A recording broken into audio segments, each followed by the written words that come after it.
Baik, suster, kita mulai dengan doa. Dalam nama Bapa dan Putra dan Roh Kudus. Amin. Amin. Tuhan, syukur padamu untuk semua berkat yang kau berikan pada kami. Semoga pertemuan kami pada malam ini dengan tema tentang pemuritan boleh membantu kami bertumbuh sebagai murid Kristus pada zaman ini dan bawa pengharapan kepada orang-orang yang tidak berpengharapan.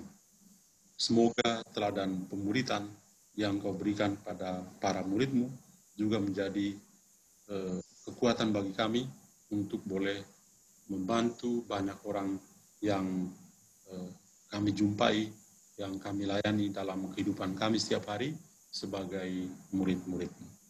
Demi Kristus Tuhan dan pengantara kami. Amin. Amin. Dan Putra dan Roh Kudus. Amin.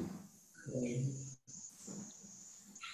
Baik, suster-suster, kemarin dalam pertemuan saya berbicara tentang visi dan misi Yesus yang perlu kita hayati, kita ikuti dalam kehidupan kita, supaya bisa membawa harapan kepada orang-orang yang tidak berpengharapan. Bahwa semua yang diajarkan atau itu betul-betul membantu kita semua untuk selalu siap membawa pengharapan, apalagi di saat-saat yang sulit seperti ini. Kehadiran kita itu harus membuahkan harapan-harapan yang baik untuk orang-orang yang kita layani, terutama orang-orang miskin, orang-orang yang terlantar, orang-orang yang dianggap sebagai warga kelas 2 dalam kehidupan masyarakat.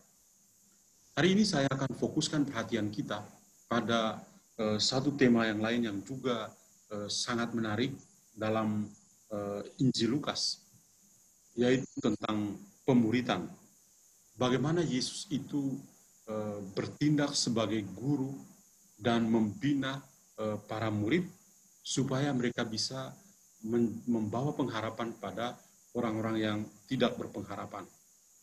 Dan kita akan melihat bahwa Yesus itu setelah mengalami kegagalan di kampung halamannya sendiri, dia mulai berusaha untuk melakukan karya-karya kerasulan atau karya perutusannya sebagaimana dikehendaki oleh Bapa. Dan tentu saja Yesus tidak melakukannya sendiri, tapi Yesus juga membutuhkan manusia sebagai mitra kerjanya. Maka dia memanggil para murid, membentuk mereka untuk bisa ikut terlibat dalam kebersamaan dengan Yesus dalam membawa pengharapan pada orang-orang yang tidak berpengharapan. Meskipun kita akan melihat bahwa dalam pola pembinaan yang dimiliki oleh Yesus dan diberikan kepada para murid, ternyata pada akhirnya sekali lagi Yesus merasakan kegagalan. Karena segala sesuatu yang diajarkan oleh Yesus, bahkan ketika dia bicara tentang salib, itu tidak masuk dalam kategori pemikiran mereka. Maka kita akan belajar dari Yesus bahwa ternyata dalam hidup kita setiap hari, kita juga akan mengalami kegagalan-kegagalan tertentu. Ya, seperti yang kemarin juga kita refleksikan, kegagalan-kegagalan tertentu itu atau kekecewaan tertentu yang kita alami itu ya benar-benar menjadi pengalaman yang harus senantiasa menguatkan kita untuk bisa terus berkarya membawa harapan pada orang-orang yang tak berpengharapan. Maka saya akan share screen ini dan kita akan mulai dengan hal yang saya akan bagikan. Ya. Semangat pemuritan. Ya. Nah, sebagaimana tadi saya sudah singgung, saya mengatakan bahwa Tuhan Yesus itu memberikan visi dan misinya. Yang kemarin dan 2 hari lalu juga kita merenungkan bersama dalam Injil Lukas bab 4 ayat 16 sampai 30. Nah, wujud nyata dari visi dan misi yang disampaikan oleh Yesus di kampung halamannya adalah karya dan pelayanannya. Dan karya dan pelayanan Yesus itu ya mulai terlaksana setelah dia memenangkan godaan di padang gurun, setelah dia hadir di kampung halamannya, dan ternyata kita lihat di satu pihak di padang gurun, Yesus berhasil mengatasi godaan, tetapi di lain pihak di kampung halamannya, ketika dia menunjukkan visi dan misinya, ternyata dia kelihatan seperti gagal. Dia bahkan diusir, ditolak, dia pergi dengan penuh kekecewaan. Tapi hal yang penting dalam kehidupan Yesus adalah dia tidak hidup dalam kekecewaan. Ketika dia mengalami penolakan, dia kelihatan semakin bersemangat untuk menunjukkan bahwa yang mau dia berikan itu bukan untuk dirinya sendiri, tapi untuk keselamatan manusia yang percaya kepadanya. Maka wujud nyata visi dan misinya adalah karya dan pelayanannya. Karya dan pelayanannya dalam hal apa? Dia mengajar dan melakukan karya-karya yang agung. Ketika dia mengajar di depan banyak orang, orang-orang itu takjub. Mereka memberi jempol kepada dia. Karena Yesus mengajar dengan penuh kuasa dan wibawa. Dia mengajar dengan penuh kuasa dan wibawa, tidak seperti nabi-nabi yang pernah mereka kenal, atau guru-guru Yahudi pada umumnya. Nah, Yesus punya nilai tambah. Apa yang dia ungkapkan atau apa yang diajarkan itu betul-betul menjadi bagian dari keseharian hidup mereka. Jadi ini yang menjadi sebuah kekuatan yang betul-betul membuat banyak orang pada masanya itu begitu takjub dengan kehidupan, dengan pengajaran-pengajaran dari Yesus sendiri. Lalu yang kedua adalah Yesus juga melakukan karya-karya yang agung. Karya-karya yang agung itu adalah mujizat-mujizat. Ketika dia melakukan mujizat-mujizat, semua orang juga menjadi takjub. Dan mereka mengatakan, hal yang seperti ini tidak pernah kita lihat. Tidak pernah kita lihat. Dan itu adalah sebuah kehebatan yang ditunjukkan oleh Yesus di hadapan banyak orang. Nah, jadi ini adalah wujud nyata dari visi dan misinya. Karya dan pelanannya itu menjadi nyata. Saya katakan tadi, ketika mengalami penolakan, ketika mengalami kekecewaan, Yesus tidak pernah larut dalam kekecewaan. Tetapi dia semakin kuat, semakin bersemangat untuk menunjukkan karya kerasulannya dengan mengajar dan melakukan karya-karya yang agung atau melalui tanda-tanda, mujizat-mujizat. Dan ini menjadi model bagi kehidupan kita, bahwa kita juga akan mengalami, atau kita sudah, kedua suster pasti sudah mengalami hal yang sama. Penolakan, kekecewaan, itu pernah mampir dalam kehidupan. Dan kita tidak perlu larut dalam pengalaman-pengalaman seperti itu. Yang ada, yang harus kita lakukan adalah kita seperti Yesus yang lewat di depan banyak orang, punya sikap lepas bebas untuk tetap setia melakukan karya-karya kerasulan atau karya-karya perutusan dari komunitas. Hal yang terpenting dalam hidup Yesus, hidup dan karya Yesus adalah bahwa dia itu taat kepada Bapa. Ini yang kemarin kita renungkan bersama. Betapa ketaatan itu membuat Yesus menjadi pribadi yang merdeka. Dan saya katakan kemarin bahwa pribadi Yesus yang merdeka itu juga harus merasuki kehidupan kita. Supaya kita juga menjadi pribadi yang taat dan merdeka di hadapan Tuhan dan sama. Maka ini kuncinya adalah pada ketaatannya kepada Bapa. Dan ketaatan itu didasari pada apa? Pada relasi yang begitu intim, begitu mesra dengan Bapa. Kita bisa lihat dalam Injil Lukas bab 2 ayat 49, ya, di mana dia mengekspresikan relasinya yang begitu dalam dengan Bapa. Aku ada di rumah Bapakku, ya. Itu yang dia ungkapkan. Berarti relasi dengan Bapa itu sangat erat. Jadi dalam situasi apapun, Yesus tidak pernah sendirian, selalu bersatu dengan Bapa. Nah, lagi-lagi saya mau mengatakan bahwa itu juga harus kita miliki. Dalam situasi yang sulit apapun, kita harus mengandalkan Tuhan dalam kehidupan kita. Seperti yang Yesus tunjukkan kepada kita. Bersatu dengan Bapa juga menjadi bagian kita. Kita bersatu dengan Dia atau Tuhan yang memanggil kita untuk mengikutinya dari dekat. Nah, sekarang mari kita memandang Yesus. Tuhan Yesus, ya, versi Injil Lukas, dia selalu punya mata yang tertuju ke Yerusalem. Yerusalem tidak hanya sebagai tempat yang secara geografis, ya, tetapi Yerusalem adalah sebuah simbol. Disitulah keselamatan kita itu menjadi nyata. Disitulah atau di kota damai Yerusalem, di kota damai inilah, ya, keselamatan kita menjadi nyata karena Yesus menunjukkan cinta kasih-Nya yang total dengan Bapa di kayu salib. Nah, mari kita perhatikan dua perikop yang saya kutip di sini. Yang pertama dari Injil Lukas bab 9 ayat 51. Ketika hampir genap waktunya Yesus diangkat ke surga, ia mengarahkan pandangannya untuk pergi ke Yerusalem. Yesus selalu melihat ke depan. Seorang murid sejati itu harus selalu punya visi, selalu melihat ke depan. Dan ini yang Yesus tunjukkan kepada kita.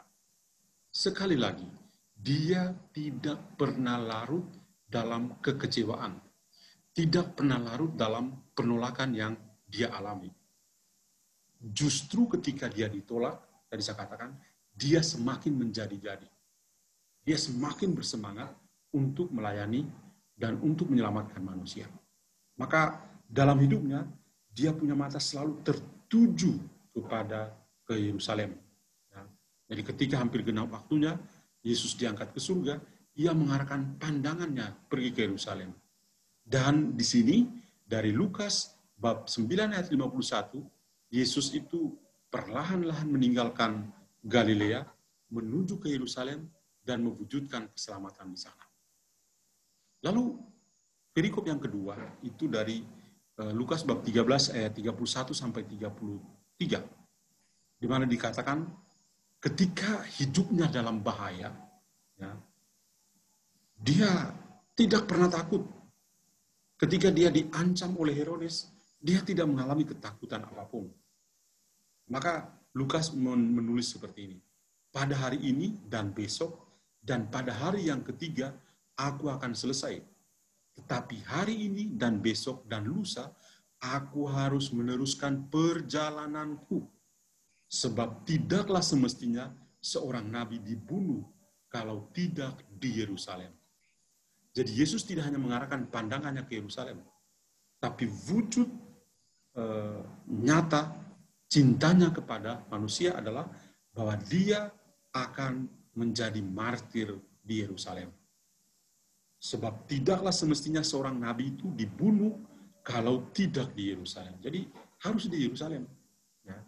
Nah, tetapi poin kita adalah dia mengatakan, aku harus meneruskan perjalananku.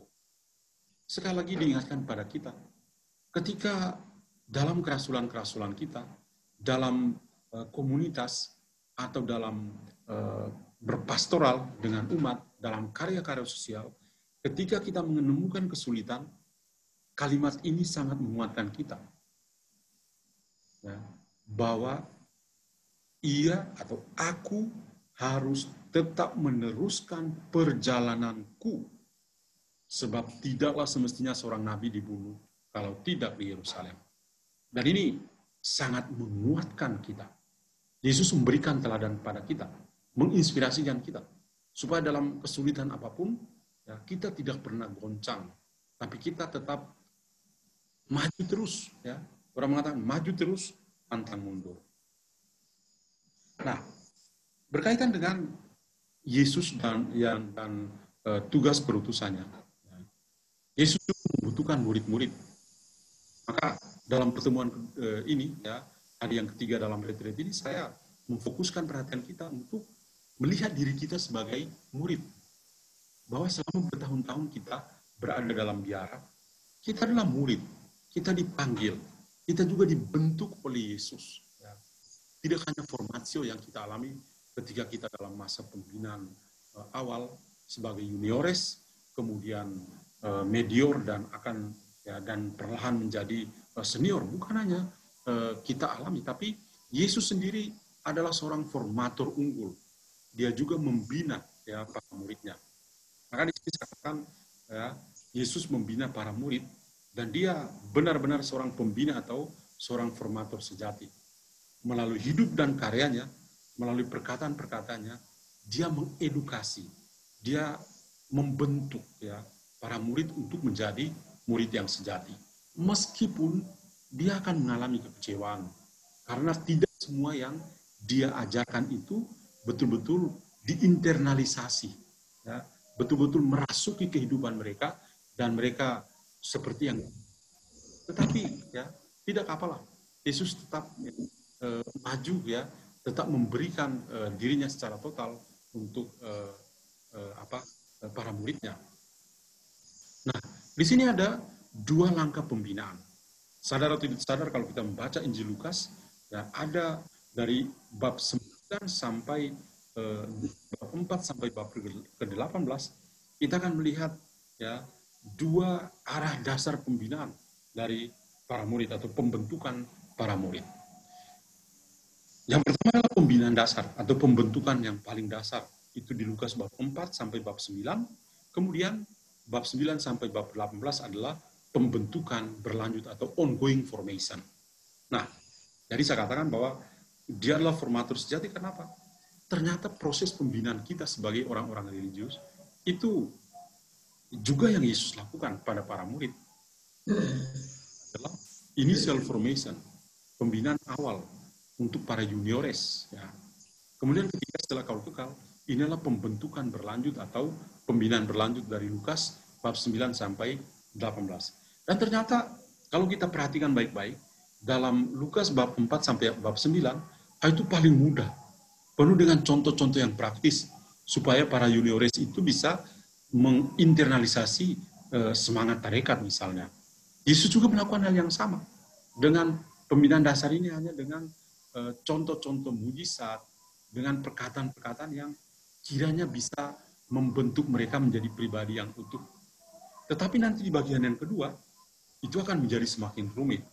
Yesus akan lebih fokus bukan lagi pada mujizat-mujizat yang diceritakan sambil lalu, tapi lebih ke pengajaran yang membentuk mereka untuk menjadi murid-murid yang sejati. Nah, kita akan lihat yang pertama adalah pembinaan yang paling dasar. Dalam pembinaan yang paling dasar ini, sekurang-kurangnya ada 7 mujizat penting dalam rangka membentuk para murid untuk menjadi murid sejati. Misalnya, penyembuhan orang yang kerasukan setan dalam Lukas bab 4 ayat 31 sampai 37. Ini satu mujizat yang terjadi ya setelah Yesus itu ditolak di Nazaret, di kampung halamannya sendiri. Ya, dia mulai dengan penyembuhan orang yang kerasukan setan. Kemudian penyembuhan ibu mertua Petrus bab 4 ayat 38 sampai 41. Penyembuhan orang kusta bab 5 ayat 12 sampai 16. Penyembuhan orang lumpuh bab 5 ayat 17 sampai 26. Penyembuhan orang yang mati sebelah tangannya bab 6 ayat 6 sampai 11. Penyembuhan hamba seorang perwira Lukas bab 7 ayat 1 sampai 10.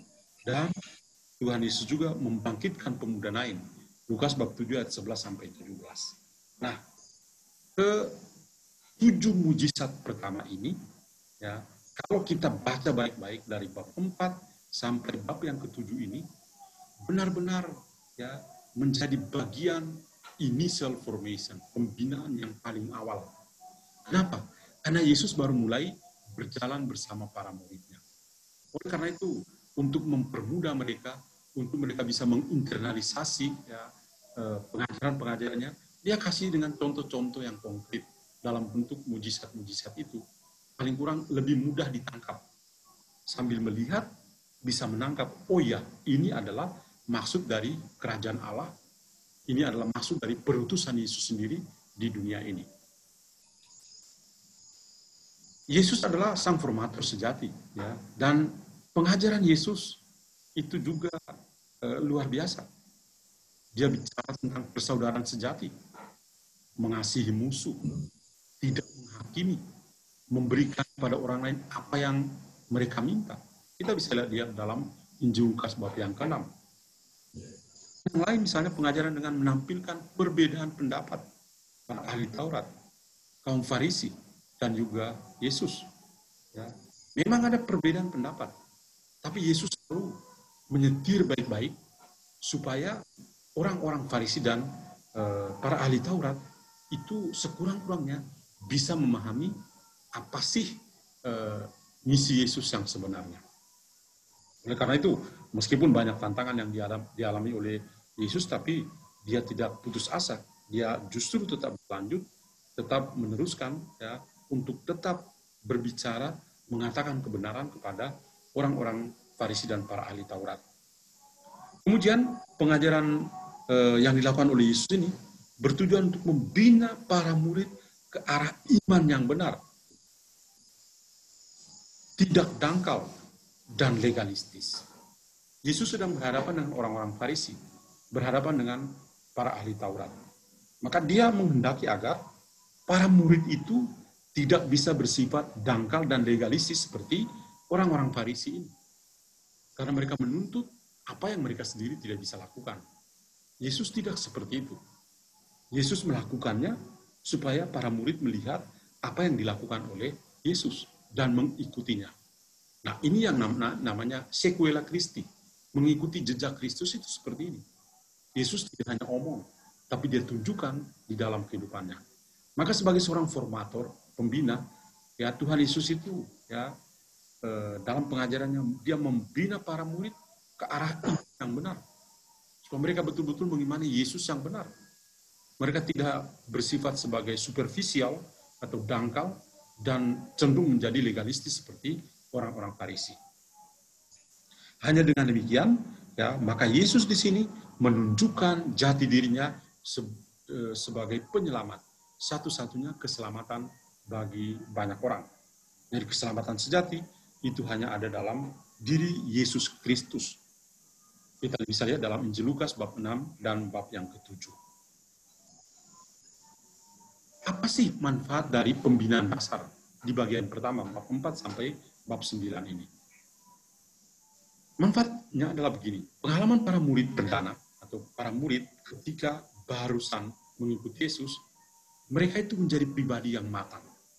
Jadi pembinaan dasar ini bertujuan untuk membentuk para muridnya supaya menjadi pribadi yang matang, pribadi yang dewasa, yang peka terhadap penderitaan orang lain, yang bisa berempati dengan semua orang. Saya yakin bahwa ini juga yang kita alami dalam initial formation. Ya, meskipun sudah lama, mungkin ini menjadi sebuah kenangan, mengingat-ingat kembali zaman kita masih dalam proses pembinaan sebagai postulan, sebagai novice atau sebagai juniores. Ya. Itu hal-hal ini yang ditanamkan dalam diri kita oleh para formator. Kita dibentuk untuk menjadi pribadi yang matang, pribadi yang dewasa, yang bisa peka terhadap penderitaan orang lain yang ada di sekitar kita, dan dengan demikian kita bisa berempati dengan semua orang. Itu yang kita alami. Dan saya yakin itu juga yang Suster Mariana dan Suster Julia alami. Kenapa kalian, ya, mau memberi diri dalam karya-karya sosial, dalam pelayanan-pelayanan yang kadang-kadang menjadi sangat sulit, ya? Karena ini sama seperti pengalaman para murid perdana. Dalam masa pembinaan awal, tujuannya adalah untuk menjadi pribadi yang matang, yang dewasa, yang siap untuk menderita dan peka terhadap kebutuhan-kebutuhan hidup orang lain. Sikap empati.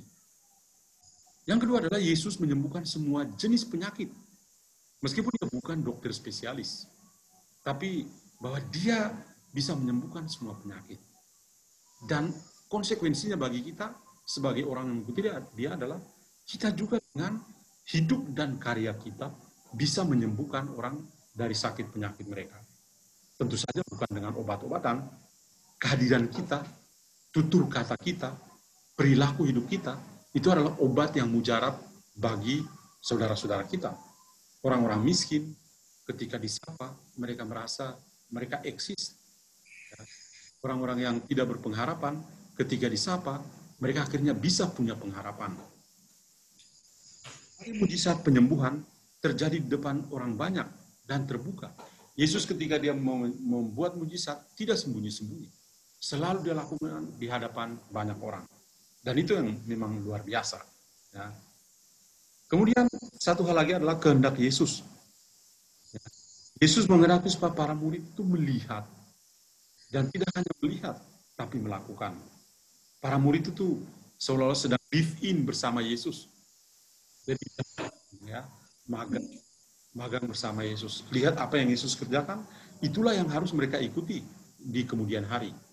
Dan itu yang betul terjadi. Mereka mengikuti dan semangat yang sama ini yang tetap ada dalam gereja kita. Maka semangat pemuridan yang mau ditunjukkan adalah bahwa mereka, para murid itu live in. Ya, magang bersama Yesus dan mereka lah yang meneruskan. Ya, mereka lah menjadi fondasi bagi gereja yang semangatnya itu tetap tertular sampai pada saat ini. Memang dikatakan bahwa mujizat penyembuhan terjadi di depan banyak orang, tapi tidak semua orang sakit itu disembuhkan. Artinya apa? Memang ada orang yang sakit dan disembuhkan, tapi tergantung keadaan iman mereka. Kadang-kadang mereka tidak percaya, maka tidak akan mengalami penyembuhan. Dan kita juga tidak harus berpikir bahwa semua orang yang datang pada Yesus, mereka semua disembuhkan. Tidak juga. Kalau mereka tidak percaya pada Yesus, pasti mujizat penyembuhan tidak akan terjadi di dalam kehidupan mereka. Dan semua yang dilakukan ini bagi Yesus adalah merupakan harapan bagi mereka yang tak berpengharapan.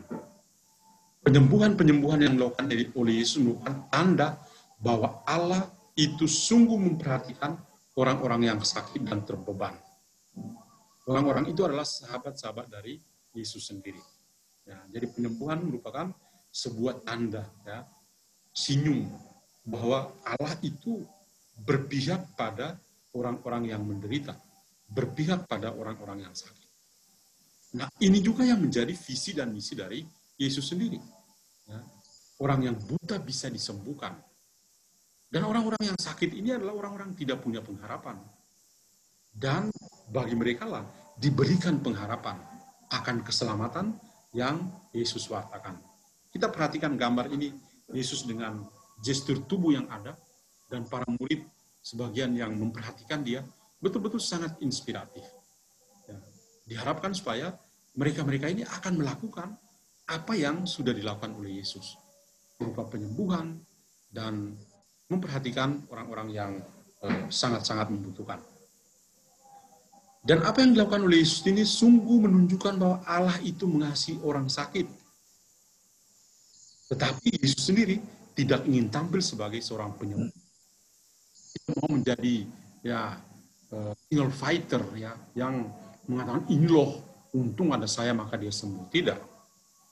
Yesus senantiasa beda. Allah mengasihi orang sakit dan Yesus hadir untuk menyembuhkan. Tapi dia tidak ingin tampil sebagai penyembuh. Ya, tidak ingin tampil sebagai penyembuh. Nah, hal lain yang penting di sini adalah sikap empati yang perlu dibangun dalam kehidupan.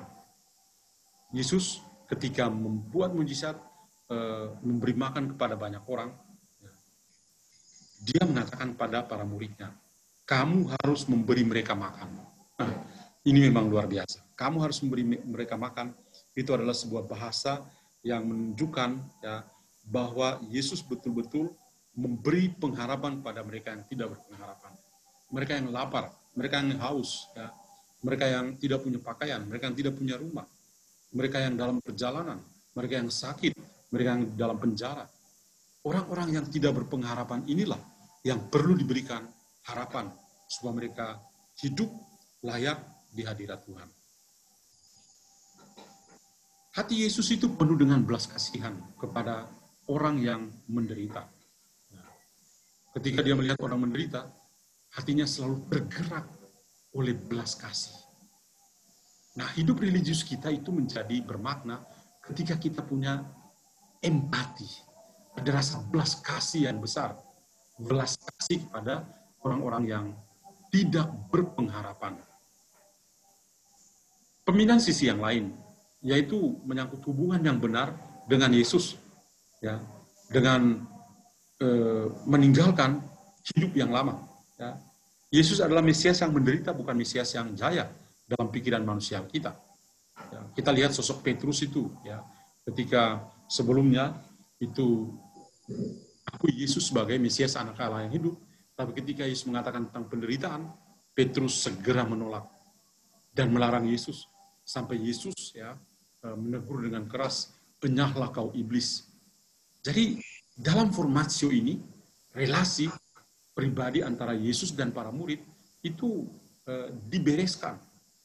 Relasi yang benar dengan Yesus, yaitu ketika berani untuk meninggalkan hidup yang lama, meninggalkan segala sesuatu untuk bisa bersatu dengan Kristus. Ini juga bukan sebuah konsep yang baru. Yesus membina mereka, Yesus juga membina kita.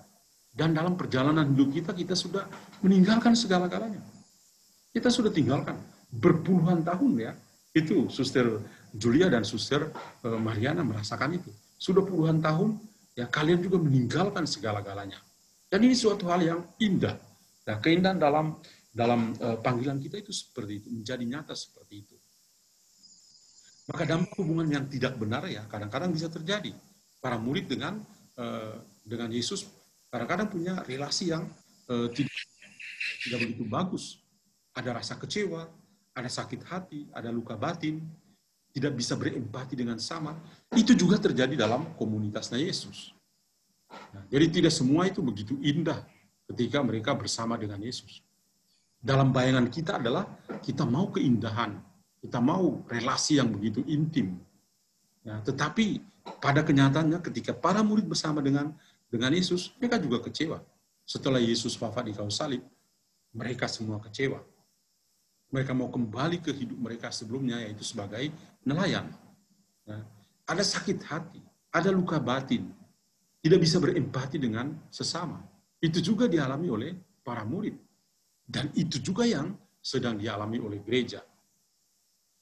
Pengalaman para murid itu diperluas cakrawalanya. Ya, misalnya, ketika kita menyaksikan orang lumpuh disembuhkan, ya, ini pengalaman iman para murid bersama Yesus semakin luas. Ya. Maka sebagai kesimpulan kita bisa mengatakan bahwa pada pembinaan dasar ini memang kelihatan sederhana, mudah dipahami karena melalui mujizat-mujizat ini betul-betul membuat para murid Yesus itu menjadi matang. Betul-betul membuat mereka bisa menerima diri mereka dan menerima panggilan untuk bisa terlibat dengan kehidupan dan kerasulan dari Yesus. Masalahnya adalah apa? Sulit untuk melakukan apa yang diajarkan oleh Yesus. Jadi memang approach atau pendekatan Yesus sangat simple, sangat sederhana, tapi pelaksanaan dari setiap perkataan Yesus itu menjadi sangat sulit. Kita maju ke pembinaan lanjut atau ongoing formation pada bagian kedua dari bab 9 sampai bab 18 Injil Lukas. Kita mulai dengan, ya, apa yang tadi saya sudah singgung. Mata semua orang tertuju kepada Yesus. Dan di sini, ya, pada bab 9 ayat 51, mata Yesus itu yang tertuju ke Yerusalem. Kalau sebelum dari mata di bab keempat, semua mata tertuju pada Yesus. Di bab 9, mata Yesus sendiri yang tertuju ke Yerusalem. Nah, pada bagian kedua dari ongoing formation atau pembinaan berlanjut ini, kisah mujizat itu semakin berkurang. Kalau kita lihat dari bab 9 sampai bab 18, mujizat sudah mulai berkurang. Dan kalaupun ada, itu hanya diceritakan sambil lalu, ya. Yang penting lewat. Nah, tapi hal yang menarik di sini adalah sabda Yesus kepada ke-12 murid itu semakin banyak. Fokusnya adalah pada formatio untuk para murid sendiri. Dan, ya, karena fokusnya pada para murid, maka semakin rumit, ya, semakin rumit. Membuat para murid ini lebih fokus pada kehidupan mereka dan bagaimana mereka bisa bertindak seperti Yesus sendiri. Jadi mereka sebagai murid dan juga mereka menjadi sahabat dari Yesus. Sabda yang dipakai Yesus semakin sulit, saya katakan tadi. Misalnya, Kalau ada orang yang mau mengikuti Yesus, dia harus menguburkan ayahnya. Bolehkah izinkan saya pergi untuk menguburkan ayahnya? Dan Yesus mengatakan, biarkan orang mati menguburkan orang mati. Waduh, bahasa yang paradoks, yang agak susah untuk bisa dipahami oleh banyak orang, bahkan sampai saat ini. Para pembinaannya, bagaimana? Para murid menjadi pribadi yang lepas bebas. Mereka harus berani untuk meninggalkan, berani untuk menyerahkan diri seutuhnya kepada Bapa, dan usaha untuk bisa memahami salib. Jadi ini penting sekali.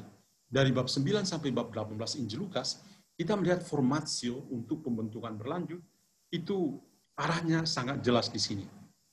Para murid menjadi pribadi yang lepas bebas. Kenapa bisa begitu? Karena mereka sudah menjadi matang. Para murid yang matang, itu pasti punya kekasan, yaitu punya sikap lepas bebas.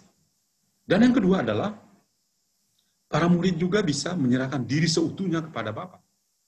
Mereka menjadi pribadi yang matang, mereka juga bisa menyerahkan diri secara total kepada Bapa. Sama seperti yang ditunjukkan sendiri oleh Yesus.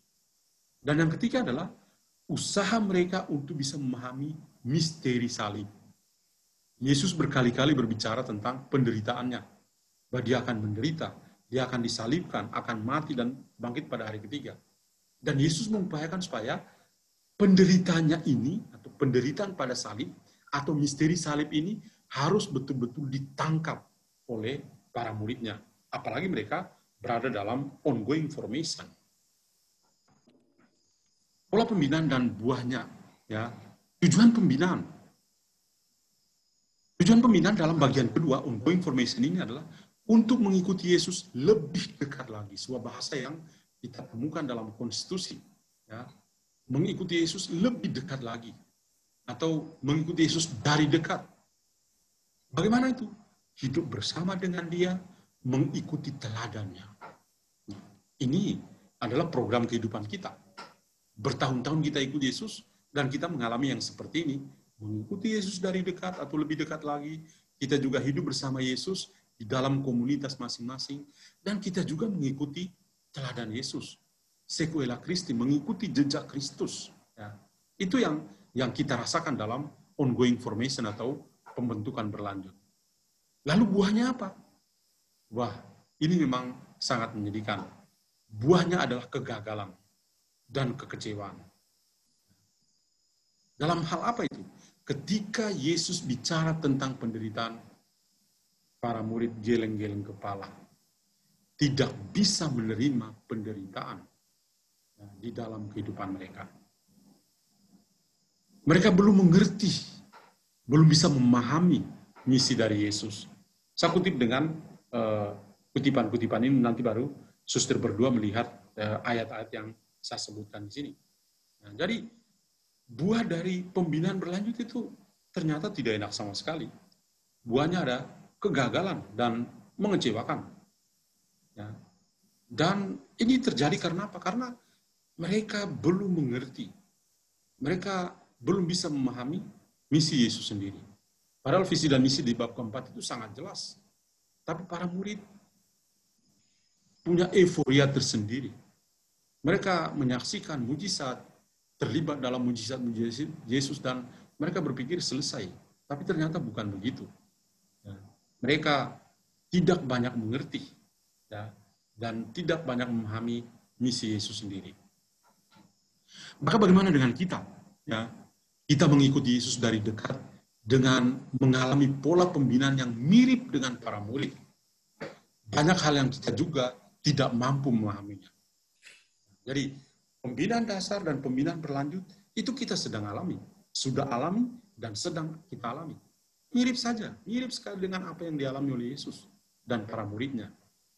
Banyak hal yang kita juga tidak mampu memahami. Apa sih rencana Tuhan dalam kehidupan kita? Yang kedua, hal yang penting bagi kita adalah kesetiaan, fidelity, kesetiaan sebagai orang-orang pilihan. Bahwa kita ini limited edition, ya, edisi yang terbatas. Tidak semua orang itu bisa hidup seperti yang kita hidupi. Dan itu adalah kebanggaan kita sendiri.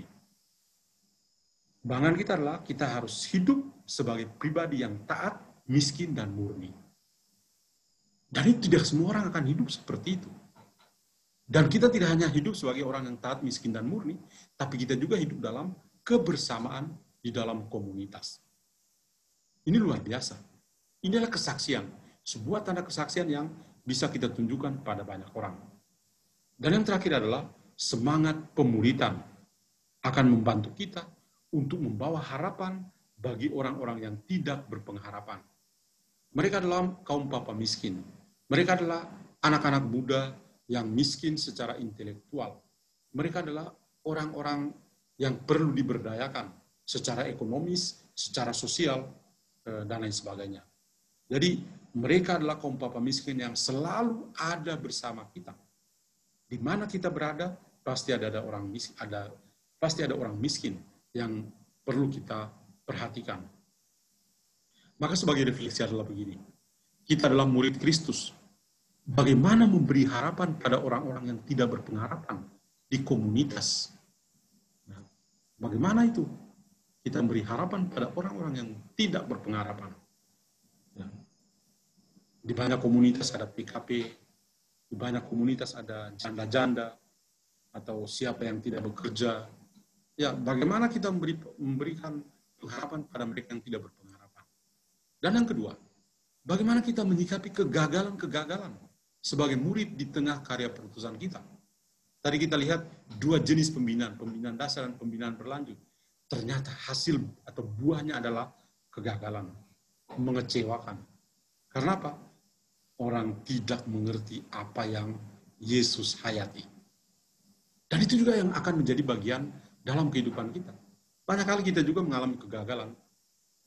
Bukan karena kesengajaan kita, tapi karena orang-orang yang kita layani belum bisa mampu memahami apa yang kita lakukan dalam pelayanan kita.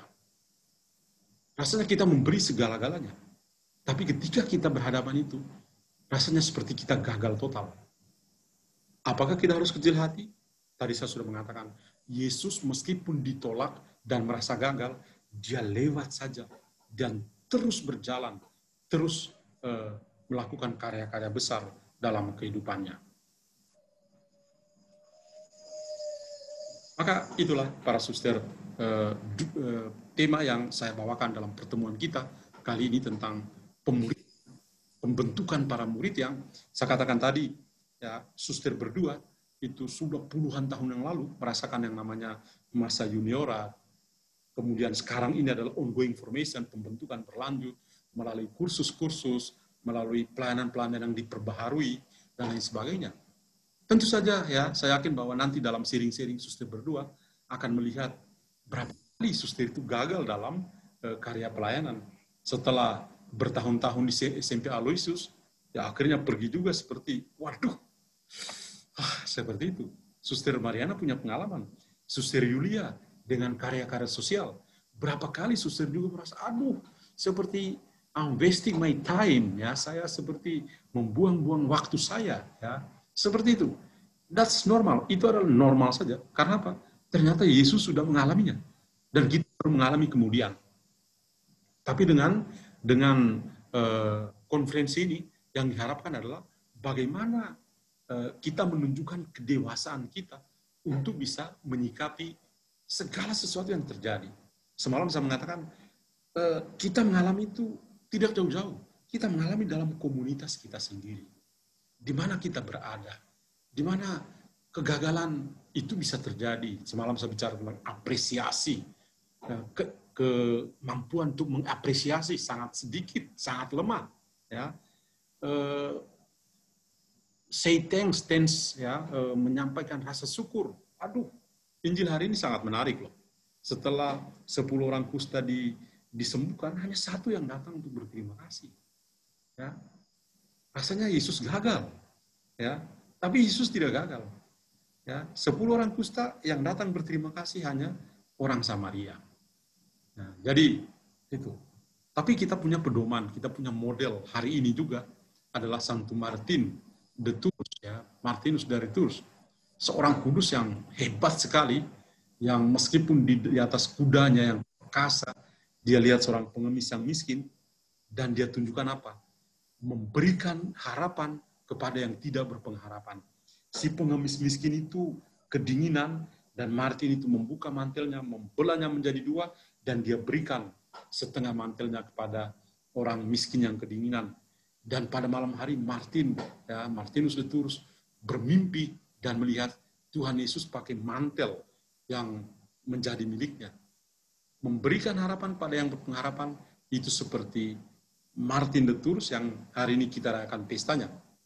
Orang yang berpengharapan adalah si pengemis miskin itu, yang mendapat setengah dari mantel dan dia menggunakannya. Ada harapan. Luar biasa ya, saya rasakan ya, Tuhan sungguh menyapa kita. Maka ini saja ya konferensinya. Nanti sebentar saya akan kirim materialnya dan juga YouTube-nya kepada kedua suster ya. Selamat makan malam dan selamat refleksi ya. Mari kita berdoa dalam nama Bapa dan Putra dan Roh Kudus. Amin. Untuk semua berkat yang Engkau berikan kepada kami. Semoga pertemuan kami membawa buah yang berlimpah bagi panggilan kami dan juga pelayanan-pelayanan kami sebagai murid-Mu.